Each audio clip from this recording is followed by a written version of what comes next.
This edition of the Two and Proper channel is brought to you from Not Just Guns in Mason, Michigan. Greetings folks, Two and Proper here, bringing you yet another in my series. And today I'm going to bring you 5 additional pocket 380s. You guys saw my car CW 380 not too long ago, and of course it's way too early for the review, so that's not going to happen just yet. But what we have is 5 additional pocket 380s right here on the table to bring to you to show you that there are other options out there. Here we have the Sig Sauer P238. Oh, this is a very nice one. These things always feel so great, and this operates like a 1911. Next will be the Taurus TCP. And I'm not going to go over these in order. I'm just showing you right now what we've got to look at. The Taurus TCP, very thin. And if I recall, I like the way the slide felt on this one and the trigger. Pretty impressive for the price. $249. The Smith & Wesson M&P Bodyguard 380 with Crimson Trace laser. This is offered without it too. The Glock 42. Some people don't consider this to be a pocket pistol. I do, because this is about the same size as my Ruger LCR, and I put that in my pocket. This feels really good. I like the way this feels. And the 5th one is the 50 Action Express Desert Eagle. You have to have some big frickin' pockets for this one. So, the 50 Action Express Desert Eagle. It's not really a 380, it's 50 Action Express. So here we go, let's get this party started. The Sig Sauer P238. This pistol operates like a 1911, exactly like a 1911, so you carry it cocked and locked. And this gun does feel great in the hand. Very nice feeling gun. And of course, it's got the safety, carrying it cocked and locked. You would have to get used to that manual of arms when you're carrying this pistol. But what a beautiful pistol it is. And let's try the trigger. We'll do this on each of them. Ooh, pretty crisp. I think it took about 3 or 4 pounds of weight to pull it. Oh, very nice. Reset for the reset queens. Oh, rocket. Very nice. Let's squeeze it. Very close. So this is good. 3-dot sights. And I'm not going to take down any of these guns, so I'm not going to go that much into detail. Pulling the hammer back feels very good. Feels very natural. Some resistance. Not too bad. And again, cocked and locked. Safety operates positively. I do like that. And the magazine release is, oh, very nicely ejects that magazine. Quite nice. I am liking this, and I like the color scheme of this particular one. So what a nice pistol. I would love to have one of these. One day, I will be bringing it to you as my very own. So this is the Sig Sauer P238. I like it. This one here, the Sig Sauer P238, is 5.5 inches long, 1.1 inches wide. It's 3.9 inches high. That's an important dynamic for concealed carry. That's only 3.9 inches high. So that's not very tall. The weight, this is the heaviest gun on the table, except for the Action Express. This is 15.2 ounces and, of course, a 6+1 capacity. So this would be a very good gun to consider if you are used to the manual of arms of the 1911 for cocked and locked, because, as you know, with 1911s, and there is, of course, no grip safety, but with 1911s, they are single action only. So nothing is going to happen unless it is cocked. So there we go. Very good choice. This is probably the most expensive gun on the table. As a matter of fact, it darn sure is. But to a lot of people, it's way worth it.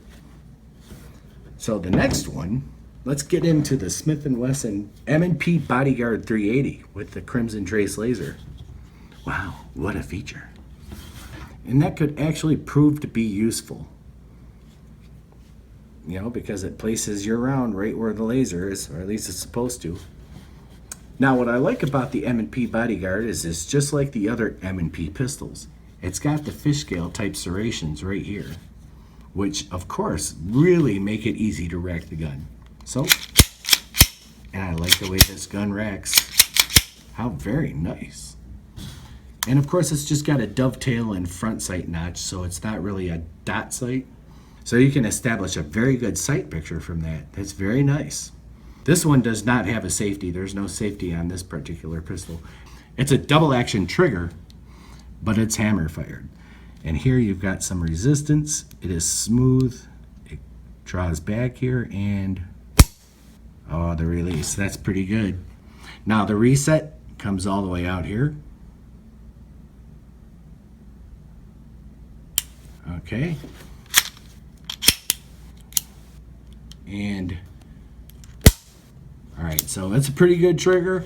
It is a double action trigger, just like you would expect in a pocket 380 in this day and age. So it's not too bad. The slide feels like it's a very good quality slide. It feels like a Smith & Wesson slide. What does that feel like? Really nice. And of course it is 6+1 capacity in this pocket 380. Feels good in the hand. And the mag release is, comes right out. No problem there. So this is the Smith & Wesson M&P Bodyguard 380. And next, the Taurus TCP. This is the thinnest gun on the table. The Taurus TCP is 5.25 inches long. It is 0.87 inches wide, 3.75 inches high. This is the shortest gun on the table. And it's 10.2 ounces. It is the lightest gun on the table, with a 6+1 capacity. Just like the others, they're all 6+1 capacity. And it is it feels really nice. I do like the way this gun feels. Let's do the trigger. The TCP is, of course, hammer fired. And you can see its little hammer back here, right? And, oh, very nice. How surprising. That's very nice. Now, Tauruses aren't shabby. A lot of people give them a bad rap, but they are really... Now the reset, let's do the reset again. Let's cock it and do the reset. Okay, it's a light reset. And that, of course, as you guys know, nary affects me. As long as the gun is consistent, a lot of people put way too much stock on the reset. And then, of course, trigger pull again. So it's quite nice. The Taurus TCP 380. A lot of people are getting these because the price is up right around $249. So $249. Takedown, of course, is the removal of this pin, and that's just like a couple other pocket 380s. I do know that. And there does not seem to be a safety on this one either. Now, for people like me, that's good, because that's something I wouldn't even fiddle with unless, of course, it's a 1911 style gun, or unless the trigger is so light that I'm worried that it'll go off by accident. Which, if you can handle a gun, that should not happen. So, the sights, though, are very, very minimal. Very short sights. And they're designed to be minimal because it's designed to be easily concealed and a snag-free draw, which this pistol should be.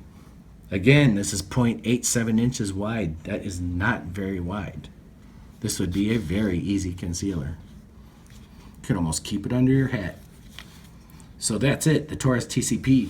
And next, finally, we've got the Glock 42.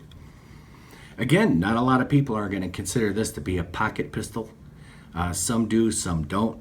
Either way, this gun is not very heavy at all. The Glock 42 is only 13.76 ounces. That's not bad, folks. I mean, this is a Glock. It's only 13.76 ounces. And of course, it feels like a Glock. You can tell just by holding this gun in your hands and operating it that it is a Glock. It feels like a Glock. If you had your eyes closed and you were operating this pistol, you would know it was a Glock. So, of course, you could probably trust it. This is the Glock 42, 6+1 and 380. So the mag release is, well, it's okay. It's about as good as the others. But it's a Glock, it'll operate. And let's go ahead and do the trigger. We know that this is a Glock, so let's go ahead and do the trigger here.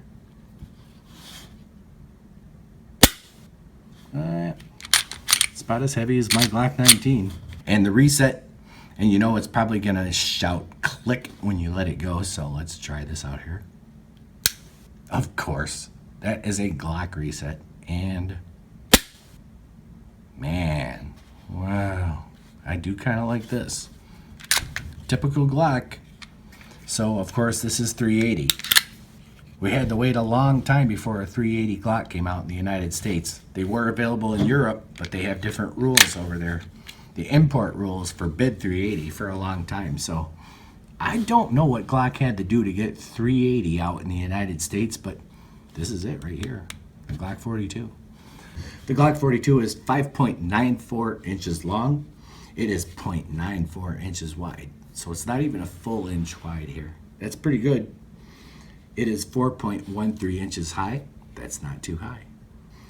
The weight, again, for this gun is 13.76 ounces, and of course the capacity is, like the others, 6+1.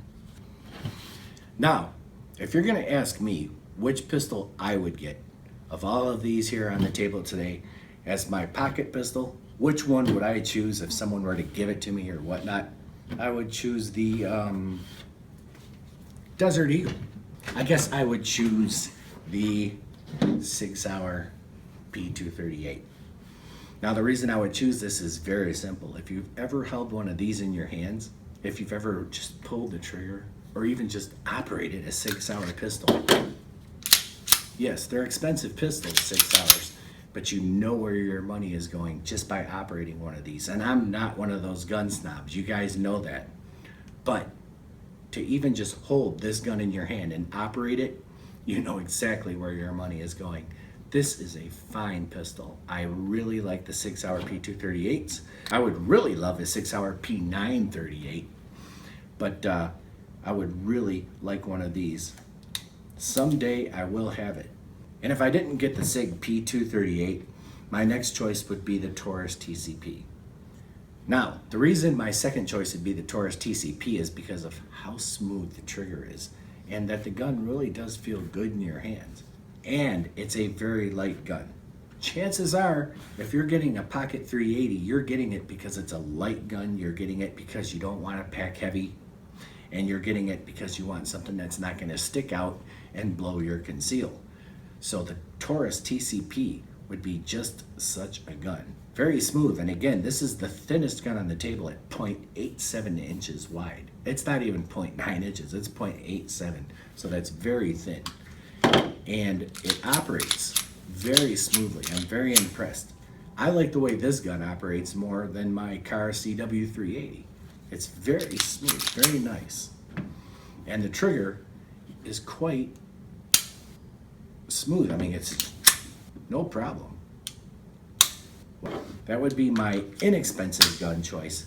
And again, right around $249. The Sig Sauer P238, this is the most expensive gun on the table. It's probably right around anywhere between $580 to $650. If you're getting night sights, it's gonna be even more than that. But this is the most expensive gun on the table. And so you might be asking why I wouldn't have the Glock 42 in there. Obviously, this is a good pistol. Why wouldn't you do that? Well, because I already have the Glock 19.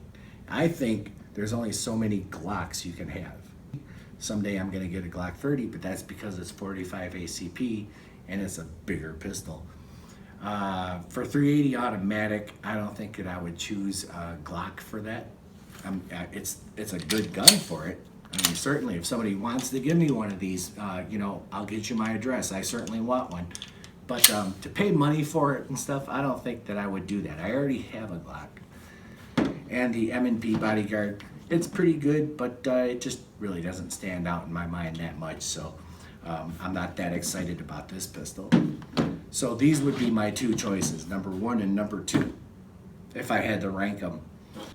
So there we go, you know, pocket 380s, these are my first two choices, the Sig Sauer P238 and the TCP. Other people may have different reasons for choosing the other pistols. Some people really swear by their Smith & Wesson Bodyguards, and some people really love their Glock 42s, and I can absolutely see why. But this is just, for my purposes, I would be choosing these. So these are good pistols to have, I would think. I do like my car CW380. It seems to shoot very well. But and if I had to get another pocket 380, it would probably start with this P238. No doubt, this is an outstanding pistol.